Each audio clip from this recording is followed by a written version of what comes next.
மதியனும் படி வளர்ந்து திந்திரல் புனை மழுவுடை வரராமல் பதயுகம் தொழுவு வரிசிலை முதலிய பல படைகளும் கற்று கதிரவன் தரு கர்ணன் என்று உலகெல்லாம் கைதொழும் கவின் பெற்றார்.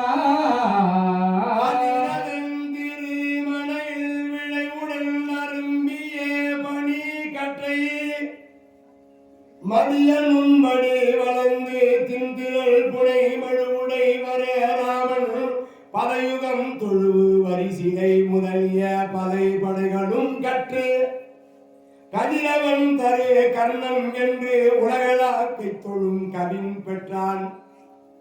இவனுக்கு கர்ணன் பெயர் சூட்டினார்கள். இப்பொழுது கர்ணனுக்கு வயது 5 வயதாகிறது. 5 வயதான இந்த பிள்ளையை பாடம் படிக்க அனுப்ப வேண்டும். எங்கு போய் சேர்க்கலாம்? அந்த காலத்துல காது 8 தான் பார்ப்பாங்க. 5 வயசு ஆகுது, பள்ளிக்கூடம் போய் சேர்ப்பாங்க. படிக்கணும்னா ரொம்ப கஷ்டம். ஓடி போய் தேடி பிடிச்சி வம்படியா பள்ளியில் விட்டது அந்த காலம். 5-6 வயது நடந்து போய் படிச்சதெல்லாம் அந்த காலம். 5-6 வயது நடந்து போகணும். இப்பெல்லாம் அப்படியா? ஊருக்கு ஊரு 1க்கு 2 பள்ளிக்கூடம் இருப்பதெல்லாம் இந்த காலம். ஆடி பாடி ஆனந்தமா போறாங்க பிள்ளைங்க பள்ளிக்கூடத்துக்கு.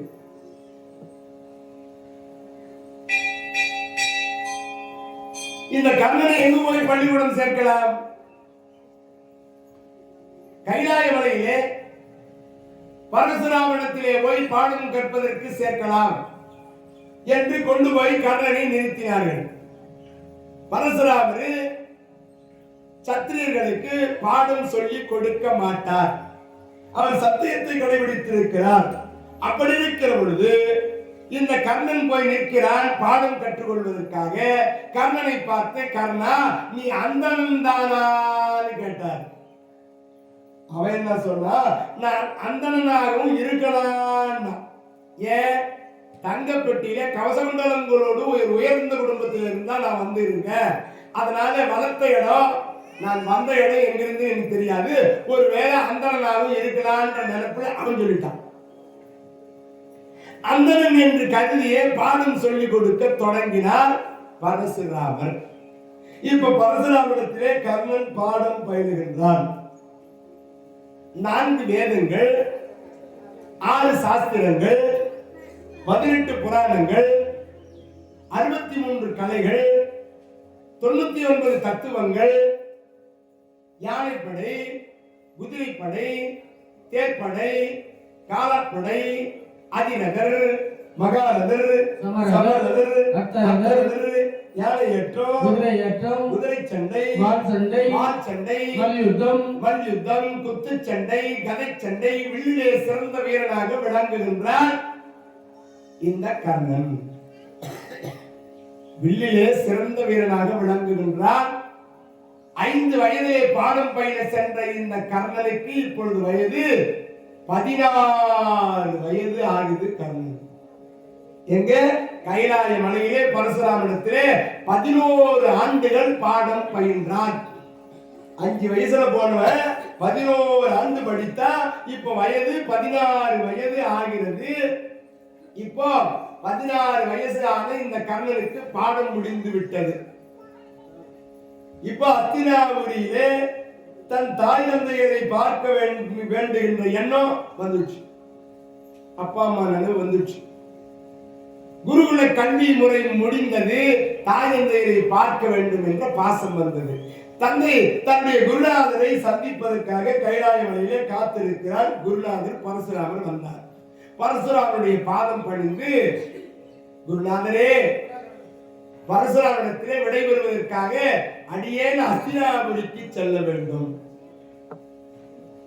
மகிழ்ச்சி அடைந்தார் பரசுராமர். கர்ணா, மிக சிறப்புடன் பயின்றாய் கர்ணா, உன்னை வெல்ல இனி யாராலும் முடியாது. வில்வித்தையிலே சிறந்த வீரன் கர்ணா நீ என்று அவனை பாராட்டினார். சுவாமி, அது நான் செய்த வாக்கியம் ஐயா.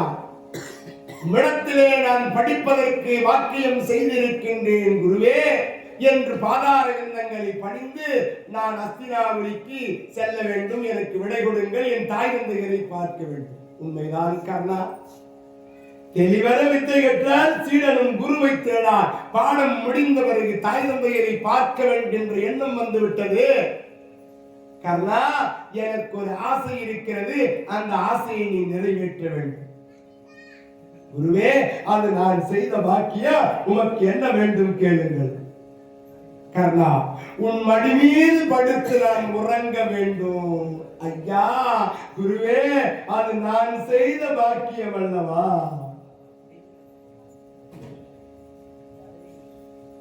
கர்ணன் அமர்ந்தான்.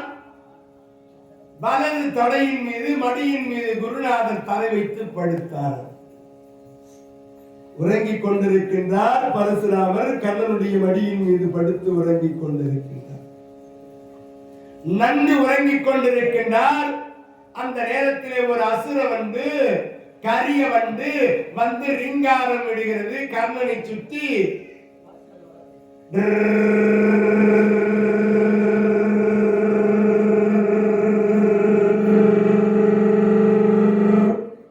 அதை எவ்வளவு முயற்சிக்கின்றான் துரத்துவதற்கு. அந்த வண்டானது வந்து தொடை மீது வந்து அமருகிறது. எந்த மடியில் படுத்துக் கொண்டிருக்கிறாரோ அந்த மடியினுடைய அடிவாகத்திலே அந்த வண்டானது வந்து துளை போடுகிறது. துளைந்து துளைந்து துளைந்து துளைந்து துளைந்து உள்ளே நுழைகிறது. வலி ஏற்படுகிறது கர்ணனுக்கு. தொடையை அசைக்கினால் எங்கு குருநாதருடைய தூக்கம் கெட்டு விடுமோ, நித்திரைக்கு பங்கம் வந்து விடுமோ என்ற பயத்தினாலே தொடையை அசைக்காமல் வைராக்கியமாக வைத்திருக்கின்றான். அடியில் வந்து தொலை போட்டுக் கொண்டு மேலே வருகிறது. மேலே வருகிறது என்று மேலே வந்து பறந்து செல்கிறது. உதிரமானது பெருக்கெடுத்து ஓடுகின்றது.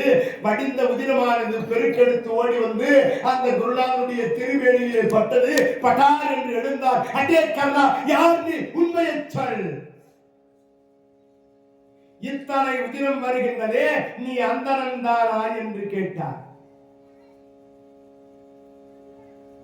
ஒரு அந்தவனாக இருந்தால் இத்தனை வந்து துளை போடுகிற நேரத்திலே வைராக்கியமாக அமர்ந்திருக்க முடியுமா? அடே கர்ணா, யார் நீ? உண்மையை சொல் பயனே. சுவாமி, நான் நதேயுடைய வளர்ப்பு மகன் கர்ணன். பாவி, என் விரதத்தை பாழ் செய்து விட்ட பாவி. அடே, சத்திரியர்களுக்கு வித்தை கற்றுக் கொடுக்க மாட்டேன் என்று சத்தியத்தை கடைபிடித்த என்னை என் விரதத்தையே பாழ் செய்ய வைத்து விட்டார்களா? பாவி பாவி. பொய்யத்திலே வித்தை கட்ட பாவி. நான் கட்டுப்படுத்த அத்தனை வித்தைகளை மறக்க வேண்டும். தக்க தருவாயில் புத்திசாவோ. நிலை மாறும் இந்த உலகில் நிலையான தெய்வமே. நிலை மாறும் இந்த உலகில் நிலையான தெய்வமே. நிலை மாறும் இந்த உலகில் நிலையான தெய்வமே. யாவுமாகி எங்கும் அதை காக்கும் தெய்வமே. யாவுமாகி அங்கு என்னை காக்கும் தெய்வமே. உலக வாழ்வில் உன்னை தேடி ஒன்று போகிறேன் நான். உலக வாழ்வில் என்னை தேடி ஓய்ந்து போகின்றேன் நான். ஓய்ந்து போகின்றேன். கருணை பொழியும் விழியும் அதில் காதில் இரண்டு குழையும். கருணை பொழியோ விழியோ அதில் காதில் இரண்டு குழையும். கருணை பொழியும் விழியும் உன் காதில் இரண்டு குழையும். கடைமுடியில் தோன்றும் பிறையும். கடைமுடியில் தோன்றும் பிறையும். கதிராடும் முந்தன் கழலும் அதை காண வேண்டும் என்றே தினம் என்னை வாழ்கிறேன். உலக வாழ்வில் உன்னை தேடி ஓய்ந்து போகின்றேன் நான் போகின்றேன். உன்னை காணும் ஆசையாலே உன்னை காணும் ஆசையாலே தினம் எண்ணி வாழ்கின்றேன். தினம் எண்ணி வாழ்கின்றேன். குருநாதரே, என்னை இப்படி சபித்து விட்டீர்களே சுவாமி. கற்றுக் கொடுத்து விட்டு எல்லாம் தக்க தருவாயிலே மறக்க வேண்டும் என்று சாபத்தை கொடுத்து விட்டாரே. வேதனையோடு இந்த கர்ணன் அஸ்தினாபுரிக்கு திரும்பினார். அப்படியாக இந்த குந்தி தேவி அம்மையாருடைய சரித்திரம் இளம் வயதிலே நடந்த காவியம். அப்படிப்பட்ட இந்த குந்தி தேவியை தான் பாண்டு மகாராஜாவுக்கு திருக்கல்யாணம் செய்து வைக்கின்றார்கள். யாருக்கு? திருதராட்டினுடைய தம்பி பாண்டு மகாராஜா. அந்த பாண்டவருக்கும் குந்தி தேவி அம்மையாருக்கும் சிறப்புடனே திருக்கல்யாணம் நடக்கின்றது. உருவம் சிறந்து பல கோலும் உதிக்கும் மேலோ. உருவம் சிறந்து பல கோலும் உதிக்குமேனும் மருவும் குமுதம் அடிகண்டு மலருமா போல் பருவம் செய்பைம் பொன்கொடி அன்னவள் பாண்டு என்னும் நிறுவந்தனக்கே மனம் கோர் பெருநேயமுற்றார். மனம் கூர் பெரும் நேயும் உற்றார்.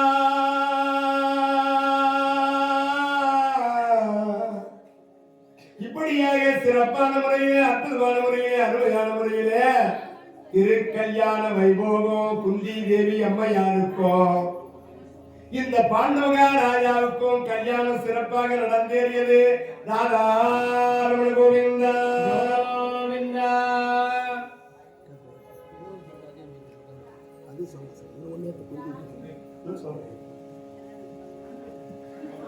பாண்டு மகாராஜா குந்தி தேவியை மனம் முடித்தார். பாண்டு மகாராஜா வீரத்திலே சிறந்தவரா. அவர் வில் வித்தையிலே சிறந்தவர், வேட்டையாடுவதிலே சிறந்தவரா பாண்டு மகாராஜா. அடேயப்பா, அந்த வீரத்தை பாராட்டுவதற்காக ஏற்கனவே திருமணம் நடந்திருந்தாலும் கூட ஒரு அரசன் தானே வந்து என்னுடைய பெண்ணை ரெண்டாவது ஒரு பெண்ணை கட்டிக்கோன்னு கொடுக்கிறாரம்மா. கல்யாண ஆன பாண்டு மகாராஜாவுக்கு வீரத்தை பாராட்டி ஒரு பெண்ணை கொடுக்கிறாரா. அவர் யாருன்னா மத்திய தேசத்துறார். தானே உவந்து தனித்தார் புனை தையல் வென்றி ஆனேறு அலையா அருவிற்கு ஆரமுழுது ஆன பின்னர் யானே தருவன் என மத்திரராசன் நல்க மானே அணைய விழியாலை வதுவை செய்தார். மானே அணைய விழியாலை வதுவை செய்தார். தானே உவந்து ஏற்கனவே கல்யாணம் ஆன ஆளுக்கு யார் பொண்ணு கொடுப்பாங்க? மனைவி இருக்காங்க, ஏற்கனவே இன்னொரு பெண்ணு கொடுக்கிறாரா. என்ன காரணம்? வீரத்தை பாராட்டி தானே வந்து மகிழ்ச்சி அடைந்து மத்திர தேசத்து ராஜா ருதாயன் பேரா. மாத்ராதேவனுடைய தந்தை ருதாயன், மாத்ராதேவனுடைய அண்ணன் சகோதரன் அவரு சல்லிய பூபதி. அவரு அற்புதமான தன்னுடைய சகோதரியை மாத்ரா தேவியை பாண்டுமகா ராஜாவுக்கு இன்னொரு மனமாக திருமணம் செய்து வைக்கின்றார்கள். 2 பெண்களை மணக்கின்றார். ராதாரமண கோவிந்தா கோவிந்தா. அண்ணனான திருதராஷ்டிர மகாராஜாவுக்கு காந்தாரி என்ற பெண்ணை திருக்கல்யாணம் செய்து வைத்தார்கள். பாண்டுமகா ராஜாவுக்கு குந்தி போதராஜனுடைய வளர்ப்பு மகள் குந்தி தேவியோ மாத்ரா தேவி என்று மத்திர தேசத்து ராஜா ருதாயனுடைய மகளாக விளங்கக்கூடிய சன்னியுடைய சகோதரி மாத்ரா தேவியை மணமுடிக்க பாண்டு மகாராஜா 2 பெண்களை மணந்தாரு. இன்னொரு ஆளுகிறார் விதுராழ்வார். அம்பிகையினுடைய தோழியின் மணி வயிற்றிலே பிறந்தவர். வேலைக்கார பிள்ளை, வேலைக்கார பெண்ணுக்கு பிறந்த பிள்ளை. அவரு ஆழ்வார் என்று சொல்லும்படியாக பிரம்மச்சரியத்தை கடைபிடிப்பவராக வெளியே சிறந்தவராக வியாதவியாசர் என்று சொல்லும்படியான பெருந்தகையினுடைய அருளினாலே கிடைத்த அந்த விதுராழ்வார் ஆழ்வார் பட்டம் பெறுகிறார். வில்லிபுத்திரார் இவருக்கு திருமணம் நடந்ததாக சான்று கூறவில்லை. ஆனால் வியாதவியாசர் அந்த வடமொழியிலே தந்த பாரதத்திலே இவருக்கும் திருமணம் நடந்ததாக சொல்லப்படுகிறது. ஆனால் வில்லிபுத்திரார் இதை தமிழில் எழுதுகிற பொழுது அவருக்கு திருமணம் நடந்ததாக ஆதாரம் காட்டவில்லை. வியாதவியாசர் பாரதம், வில்லிபுத்திரார் பாரதம், நல்லாப்பிள்ளையார் பாரதம், பெருந்தேவனார் பாரதம், இப்படி 10 பாரதங்கள் உண்டு. அவரவர்கள் ஆசிரியர்கள் எழுதுகின்ற இந்த பாரதத்தில் வில்லிபுத்திரார் எழுதிய நூலிலே இவருக்கு திருமணம் நடந்ததாக ஆதாரம் காட்டவில்லை. ஆழ்வாராக இருக்கின்றார், பிரம்மச்சரியத்தை கடைபிடித்தவராக அவர் இருக்கின்றார். வில்லிலே சிறந்தவர், தோளிலே எந்த நேரம் வில்லை மாட்டிக் கொண்டிருப்பார். அப்படிப்பட்டவராக வாழ்கிறார். பரத ஆழ்வார் 12 ஆழ்வார்கள் வைணவத்திலே 12 ஆழ்வார்கள் என்று சொல்வார்கள். பாகவதவர்கள் ஆழ்வார்கள். இப்போ சைவத்திலே நாயன்மார்கள், அடியார் பெருமக்கள். வைணவத்திலே ஆழ்வார்கள், சைவத்திலே அடியார்கள் என்று சொல்வார்கள். சைவத்தை கடைபிடிக்கக்கூடியவர்கள் இறைவனான சிவபெருமானை வணங்குவார்கள். சதா சிவமயமே. ஆழ்வார்கள் பாகவதர்கள் கோவிந்தா என்று உழைப்பார்கள். அதையும் சிவனும் ஒன்றென நினைப்பவர்கள். நாம் எல்லோரையும் வணங்குகிறோம் தெய்வத்தை. ஆக சிறப்புடனே அந்த பாண்டு மகாராஜா 2 பெண்களை மணந்தார். திருநெற்று மகாராஜா காந்தாரியை சிறப்புடனே மணந்தார். இப்படி வாழ்கிற பொழுது இப்ப பீஷ்மாச்சாரி ஆலோசனை பண்றாரு. மந்திர ஆலோசனை நடக்கிறது. ராஜசபையை கூட்டினாரு. வெளி இல்லாமல் இருக்கிற அரசரால் எப்படி அரசாட்சி செய்வது? விழி இல்லாமல் இருக்கிற அரசனால் அரசாட்சி செய்ய முடியாது. ஆகையினாலே எல்லோருக்கும் திருமணம் நடத்தி வச்சாச்சு. பாண்டுதான் சிறந்த வீரனாக இருக்கின்றான். இந்த அரசாட்சியை பாண்டுதான் ஆளக்கூடியவன் என்று பாண்டுக்கு அரசாட்சி உரிமையை கொடுக்கிறார்கள். அரசாட்சி உரிமையை கொடுக்கிறார்கள் பாண்டு மகாராஜாவுக்கு. அண்ணன் இருக்க தம்பி அரசாட்சி செய்யலாமா என்று பாண்டு மகாராஜா, எனக்கு பதவி வேண்டாம். சிலர்லாம் அண்ணன் எப்ப போவா, நமக்கு தின்ன எப்ப காலி ஆகும் அப்படின்னு காத்துங்க இருக்கிற இடத்துல அண்ணன் இருக்க தம்பி நான் ஆளலாமா? சில வீட்டுல அண்ணங்காரன் முன்னாடி எல்லாத்தையும் எழுந்து நடத்தணுமா. ஆனால் இந்த பாண்டு மகாராஜா பாத்தீங்கன்னா எப்பேற்பட்ட எண்ணம் பாருங்க அவருக்கு. அண்ணன் இருக்க நான் நாடாளுவதா? எனக்கு நாடு வேண்டாம், அண்ணனுக்கே நான் கொடுக்கிறேன் என்று தனக்கு கிடைத்த ராஜ்யத்தை அந்த அண்ணனான திருநற்ற மகாராஜாவுக்கு மணிமகுடு சூட்டி அழகு பார்த்த அண்ணா, நீங்க நாட்டை ஆளுங்கள், நான் காட்டை ஆளுகின்றேன். அண்ணா நீங்கள் நாட்டை ஆளுங்கள், நான் காட்டை ஆளுகின்றேன் அண்ணா என்று பாண்டு மகாராஜா காடு ஆளுவதற்காக புறப்படுகிறாராம். அப்போ எல்லார்கிட்டையும் ஆசீர்வாதம் வாங்குவதற்காக தன்னுடைய பிதாமகர் பீஷ்மாச்சாரியை வந்து வணங்கினார்.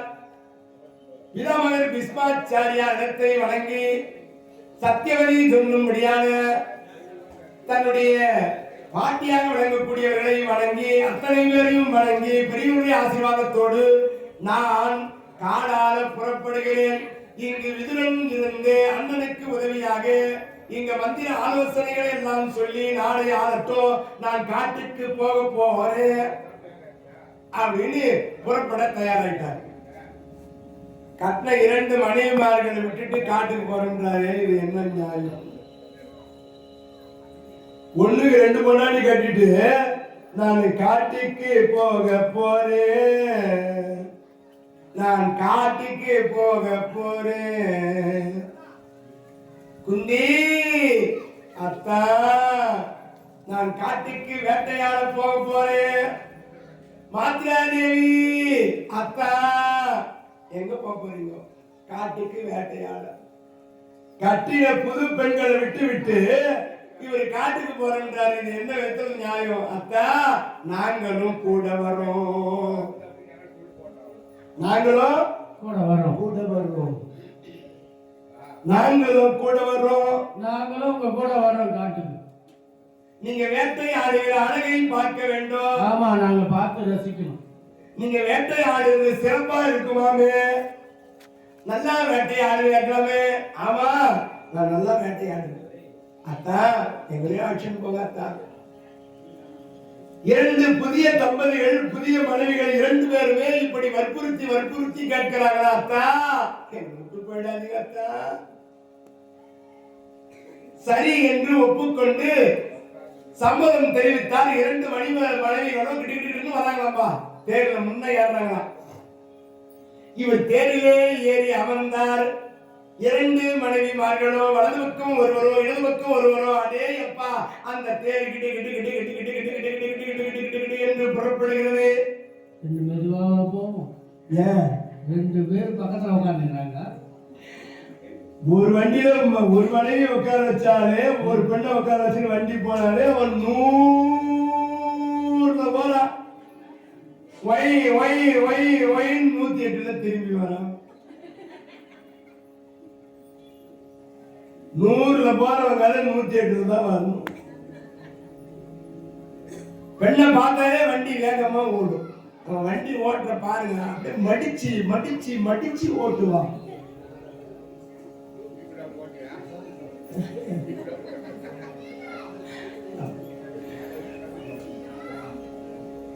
இன்னும் கூட வரணும். இந்த மக்கள் தான் போதாது. பாரு அக்கா, உனக்கு தெரியுது, நீங்க 56 பேர் உட்காந்துக்கிறீங்க. அது பாரு, ஒரு 10 பேர் இருப்பாங்க, 60 பேர் கிடைக்கிறீங்களா? பரவாயில்ல.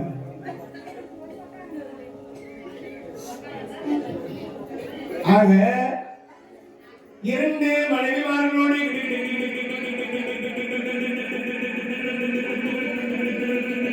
போதுமா தேர். அவர் வேட்டையாடுகின்றார். வில்லிலே அம்பை பூட்டி அடிக்கின்றார். பல பானங்களை தொடுக்கின்றார். இவர்கள் 2 பேரும் பார்க்கிறார்கள். ஆகா, நமது வீட்டுக்காரர் இந்த அற்புதமாக வேட்டையாடுகிறாரு. சிறப்பா வேட்டையாடுங்க போறார். அங்கு பல மான் வேட்டையாடுவதில் இவர் சிறந்தவரா? மான் வேட்டையாடுவதில் சிறந்தவர். என்ன மான் வேட்டையாடுவதில் சிறந்த. இப்ப குந்தி தேவி அம்மையார் பார்த்தாங்க. அத்தான் என்ன அங்கு பாருங்கள் அத்தா, மான்கள் துள்ளி குதித்து விளையாடி கொண்டிருக்கிறது. மான் வேட்டையாட வேண்டும். பொன் கடலால் எதிர் அவ்விடை போகம் வெட்டு மண்ணும் கலையும் பிணை மானும் மகிழ்ச்சி கூற. பொன்னாம் கடலான் எதிர் அவ்விடை போகம் வெட்டு மண்ணும் கலையும் பிணை மானும் மகிழ்ச்சி கூற. மின்னும் கணையால் இவன் எதிர விழுந்த போதில் முன் நின்றது அந்த உயிர். அந்த உயிர் வந்து ஓர் முனிவனாகி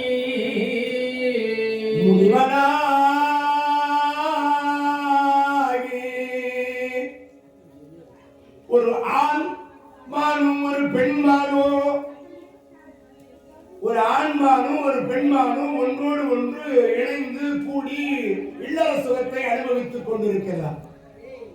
புணர்ச்சியில் ஈடுபட்டுக் கொண்டிருக்கிறது.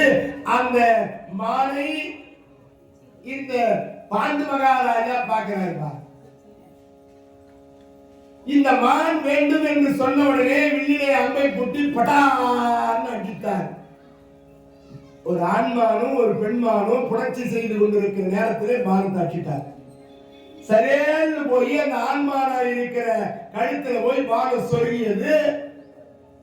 அந்த ஆண்மான் உயிர் விடுகிற நேரத்திலே ஒரு முனிவராக காட்சி தெரிகிறது. அதிர்ச்சி அடைந்து போனார். மானுரு கண்டு ஒரு முனிவர் தன் பெண்மானாய் இருக்கிற பெண் மனைவியோடு பெண்மானாக மாற்றி அவர் இன்பத்தை தீர்த்துக் கொண்டிருக்கிறாரா. என்னை போல் இன்பத்திடை நீயும் இருத்தி, என் போல இன்பத்திடை நீயும் இரத்தி என்ன அன்போடு இறந்தான் முதல் கிந்தமனான பேரோன் தன் போல் மகிழனுடனே செந்தளில் எழுதி பின் போயினல் மென்பினையான பேரை காணோ கிந்தம முனிவர் என்று சொல்லும்படியான முனிவர் பல மிருகங்களாக மாறி தன் மனைவியை மிருகங்களாக மாற்றி அவர் இல்லற சுகத்தை அனுபவத்திற்காக புணர்ச்சி செய்து வருவார்.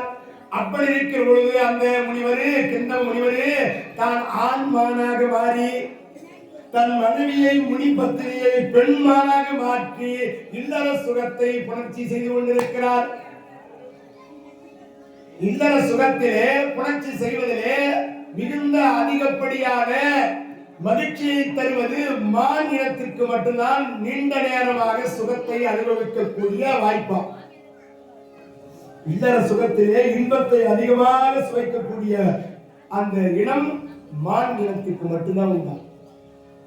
அதனால மானூர் இன்பத்தை தூக்கின்ற நேரத்திலே இந்த பாண்டு மகாராஜா பானம் போட அவர் முனிவராக காட்சி தந்து, அடே பாண்டு, நான் என் மனைவியோடு இன்பத்தை தூக்கின்ற நேரத்திலே பானம் போட்டு என்னை மாத செய்து விட்டாயே பாவி,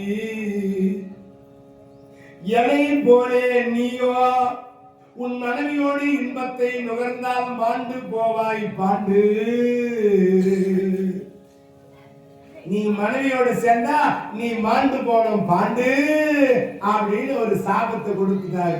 சாபத்தை கொடுத்துட்டு அந்த முனிவர் கிந்தம முனிவர் சாய்ந்து உயிர் விட்டார். அவள் பெண்மாராக இருந்த அவர் துணைவியாரோ முனிபத்தினியாக மாறி அந்த முனிவர் மீது விழுந்து இந்த இவளும் இறந்து விட்டார். ஆண்மானாக இருந்த கிந்தம முனிவரோ அவர் மனைவி பெண்மானாக இருந்த 2 பேருமே மாண்டு விட்டார்கள். இறக்கின்ற பொழுது சாபத்தை கொடுத்ததினாலே பாண்டு மகாராஜா இனி 2 மனைவியை திருமணம் செய்து இல்லாத வாழ்க்கையை அனுபவிக்க முடியாமல் போயிற்று.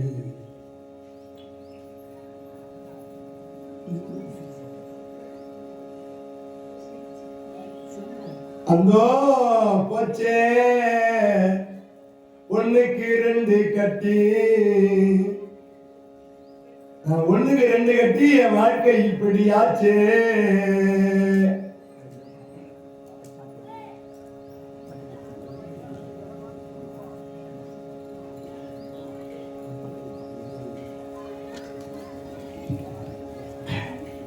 அந்தோ